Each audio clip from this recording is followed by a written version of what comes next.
अस्सलाम वालेकुम दोस्तों, क्या हाल चाल है। दो चार क्विक अपडेट्स हैं जी। एक तो है कल 18 जनवरी बरोज़ बुध हिज़ मजस्टी सुल्तान हैतम बिन तारिक वो यूएई का ऑफिशियल विज़िट कर रहे हैं। उसके बाद आज ओमान में कुछ लोगों को गिरफ़्तार किया गया है। खारजियों को मुखदरात ये जो है मंशियात वगैरह और गैर कानूनी तौर पर ओमान में एंट्री, अब उनके लॉ लगेंगे। दुआ करें कि अल्लाह ताला हम सब को इस तरह के वामल से बचाए। और उसके बाद ख़बरें हैं वो फेस्टिवल के हवाले से है।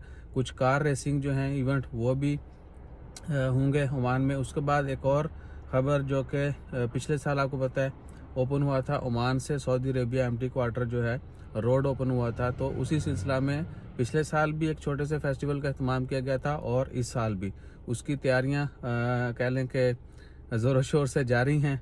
और कह सकते हैं कि अभी जनवरी में फेस्टिवल शुरू होगा, इससे पहले वो वर्ल्ड कप का चलता रहा है। ओमान में भी काफ़ी हल्ला गुल्ला था। अभी गल्फ़ कप का फाइनल 19 को है, फिर 19 को फेस्टिवल जो मस्कत नाइट्स है वो शुरू होना है और बहुत सारे इवेंट हो रहे हैं। और बाकी बाकी कोई बड़ी खबर नहीं है। जैसे कोई मज़ीद बड़ी खबरें आती हैं या छोटी मोटियाँ भी हैगियाँ तो वो भी शेयर कर देंगे, बल्कि छोटी मोटी करनी चाहिए ताकि डॉलर्स में इजाफा होता जाए।